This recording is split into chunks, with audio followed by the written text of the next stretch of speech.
வணக்கம், welcome to Shanu சமையல். இந்த வீடியோவில் ரொம்ப கலர்ஃபுல்லான ரொம்பவே சத்தான ஜூஸ் எப்படி பண்ணுறதுன்னு பார்க்கலாம். இது பண்ணுறதுக்கு நான் 2 மீடியம் சைஸ் கேரட் எடுத்திருக்கேன். இதை கழுவிட்டு அதோட தோலெல்லாம் சீவி எடுத்துடலாம். இந்த 2 நுனியையும் கட் பண்ணி எடுத்துட்டு இதை கொஞ்சம் திக்கான ஸ்லைசஸாக வெட்டி வச்சுக்கலாம். அதுக்கப்புறம் 2 ஆரஞ்சு தோல் உரிச்சிட்டு வச்சுருக்கேன். இப்போ கேரட்டும் ரெடியாக இருக்குது. அடுத்து ஒரு மீடியம் சைஸ் ஆப்பிளை எடுத்து அதோட விதைகளெல்லாம் ஃபஸ்ட்டு நீக்கிடலாம். அதுக்கப்புறம் இதையும் கொஞ்சம் பெரிய பெரிய துண்டுகளாக நறுக்கிக்கணும். அதுக்கு ஃபஸ்ட்டு நான் இந்த மாதிரி ஸ்லைஸ் பண்ணிவிட்டு அதுக்கப்புறம் இதை இப்படி 2-3 கட் பண்ணிக்க போகிறேன். ஸோ எல்லாமே ரெடியாக இருக்குது. ஒரு மிக்சி ஜாரில் ஆப்பிள், அப்புறம் கட் பண்ண கேரட்டு, அப்புறம் ஆரஞ்சு அந்த சுளைகளெல்லாம் பிரித்து அப்படியே சேர்த்துக்கலாம். இது கூட நான் 1 டேபிள் ஸ்பூன் தேன் சேர்க்குறேன். தேனுக்கு பதிலாக நீங்கள் சர்க்கரை வேணாலும் சேர்த்துக்கலாம். இது கூட 1 கப் அளவு நல்லா சில்லுன்னு இருக்க தண்ணி சேர்த்து இதை நல்லா ஸ்மூத்தாக அரைச்சிக்கணும். இது நல்லா அரைச்சாச்சு. நான் அப்படியே தான் சர்வ் பண்ண போகிறேன். உங்களுக்கு வேணும்னா நீங்கள் வடிகட்டியும் சர்வ் பண்ணிக்கலாம். இதை அப்படியே குடிக்கலாம். ஏன்னா நம்ம சில் தண்ணி சேர்த்துக்கிறதுனால நல்லா சில்லுனே இருக்கும். இல்லை கொஞ்சம் நேரம் ஃப்ரிட்ஜில் வச்சு குடிக்கிறதுனாலும் குடிக்கலாம். ரொம்ப சத்தான ரொம்ப டக்குன்னு ஈஸியாக பண்ணக்கூடிய ஒரு carrot apple orange juice ready ஆயிடுச்சு.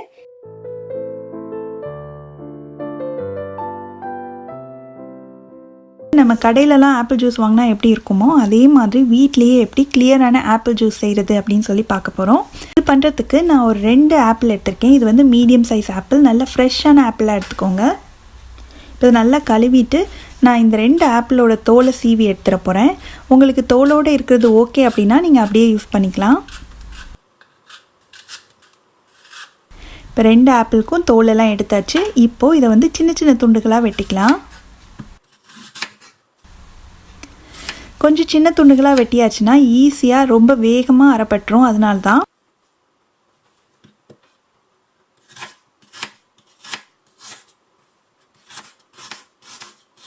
வெட்டும்போது நடுவில் அந்த விதை பகுதியெலாம் இருக்கும் இல்லையா, அதெல்லாம் எடுத்துட்டு மீதி உள்ளது எல்லாத்தையும் இந்த மாதிரி ஒரே சைஸ் துண்டுகளாக வெட்டியாச்சு. இப்போது இதை ஒரு பிளெண்டர் ஜார் இல்லாட்டி ஒரு மிக்சி ஜாரில் மாற்றிக்கலாம். இது கூட ஸ்வீட்னஸ்க்காக நான் 1 டேபிள் ஸ்பூன் அளவுக்கு ஹனி சேர்க்குறேன். தேனும் ஆப்பிளுக்கும் இந்த காம்பினேஷன் ரொம்ப நல்லாயிருக்கும். தேன் இல்லை அப்படின்னா மட்டும் நீங்கள் சுகரோ இல்லை நாட்டு சர்க்கரையோ சேர்த்துக்கலாம். நம்ம சேர்க்குற தேன் சுகர் இதோட அளவு ஆப்பிளோட இனிப்பு சுவைக்கு தகுந்த மாதிரி கொஞ்சம் அதிகமாகவோ கம்மியாகவோ தேவைப்படும். அது நீங்கள் ஆப்பிளை டேஸ்ட் பண்ணி பார்த்துட்டு அதுக்கு தகுந்த மாதிரி அட்ஜஸ்ட் பண்ணி சேர்த்துக்கோங்க. இப்போது இது கூட ஒரு 1/4 கப் மட்டும் தண்ணி சேர்த்து நல்லா ஸ்மூத்தாக அரைச்சிக்கணும். நம்ம ஏற்கனவே ஆப்பிளை நல்லா பொடியாக வெட்டியிருக்கிறதுனால ஈஸியாக வேகமாகவே அரைப்பட்டுரும்.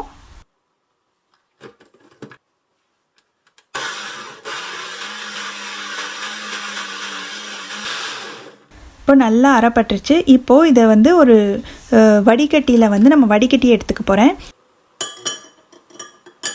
ஏன்னா நம்மளுக்கு கிளியர் ஜூஸ் வேணும் அப்படின்றதுனால நான் வடிகட்டுறேன். உங்களுக்கு அப்படியே இருந்தால் ஓகே அப்படின்னா நீங்கள் அப்படியே சர்வ் பண்ணிடலாம். இப்போ நம்ம வடிகட்டிக்கலாம். கொஞ்சமாக இந்த வடிகட்டியில் ஜூஸை ஊற்றிட்டு ஒரு ஸ்பூனை வச்சு நல்லா கிளறி விட்டோம்னா கிளியரான ஜூஸ் அப்படியே கீழே இறங்கும். நல்லா கிளறி விட நம்மளுக்கு ஜூஸ் மொத்தமும் கிடச்சிரும். நல்லா அழுத்தி விட்டோம்னா இதில் இருக்கிற கொஞ்சம் ஜூஸுமே நல்லா கம்ப்ளீட்டாக நம்மளுக்கு கிடச்சிரும். அவ்வளோதான், கம்ப்ளீட்டாக ஜூஸ் மொத்தமும் எடுத்தாச்சு. பாருங்கள், ரொம்ப கிளியரான ஜூஸ் கிடச்சிருக்கு. இதை நம்ம கிளாஸ்க்கு மாற்றிக்கலாம்.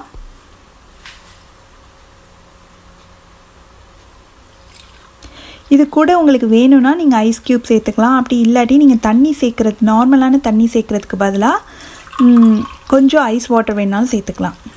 அவ்வளோதான், ரொம்ப ஈஸியான ரொம்ப சுவையான ஆப்பிள் கிளியர் ஜூஸ் ரெடி ஆயிடுச்சு.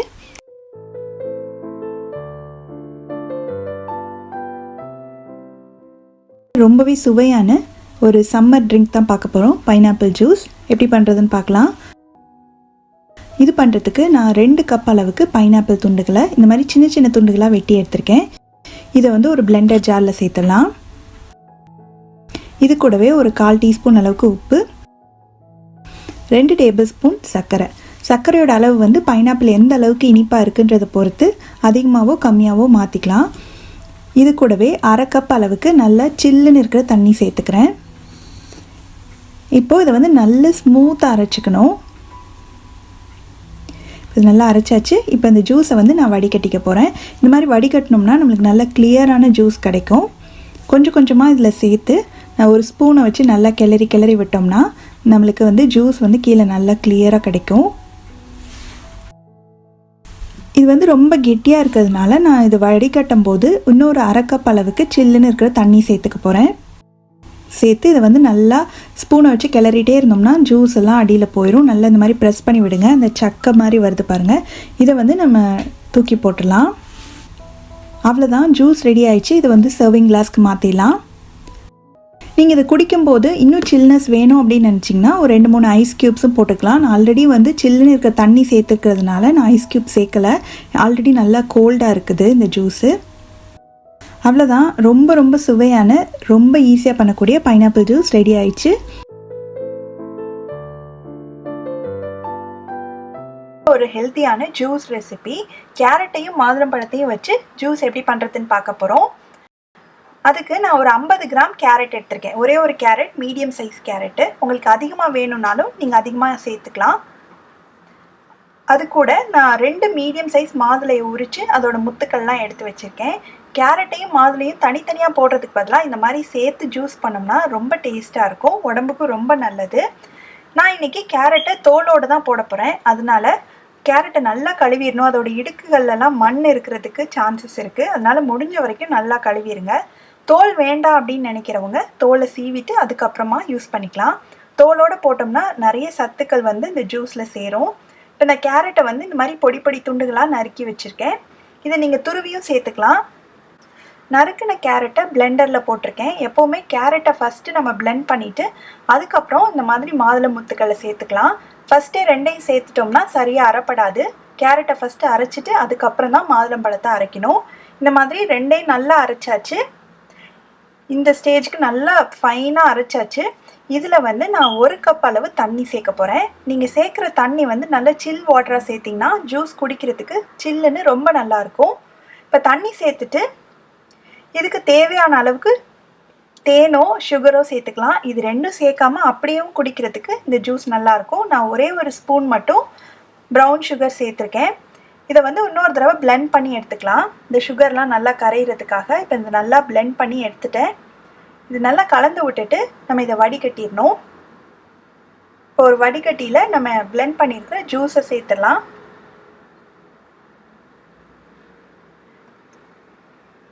சேர்த்துட்டு ஒரு ஸ்பூனை வச்சு நல்லா அப்படியே மிக்ஸ் பண்ணி விட்டோம்னா அந்த ஜூஸ்லாம் கீழே இறங்கிடும். இப்போ ஃபுல்லாக வடிகட்டிட்டேன். மேலே வந்து சக்கை தான் இருக்குது. இப்போ இதை நல்லா ப்ரெஸ் பண்ணி விட்டிங்கன்னா அந்த ஜூஸ் எல்லாமே கம்ப்ளீட்டாக கீழே வந்துடும்.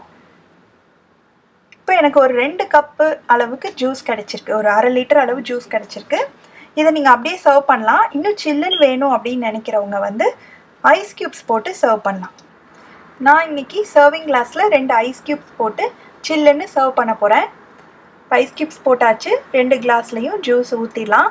பார்க்குறதுக்கே ரொம்ப கலர்ஃபுல்லாக ரொம்ப டேஸ்ட்டாகவும் இருக்கும். நீங்களும் இந்த ஜூஸ் ரெசிபியை கண்டிப்பாக ட்ரை பண்ணி பார்த்துட்டு எப்படி வந்ததுன்னு சொல்லுங்கள். இதே மாதிரி நிறையா வீடியோஸ் பார்க்கணுன்னா இந்த சேனலுக்கு சப்ஸ்கிரைப் பண்ணுங்கள். ஷானு சமையல், எளிய முறையில் இனிய சுவையில். நன்றி.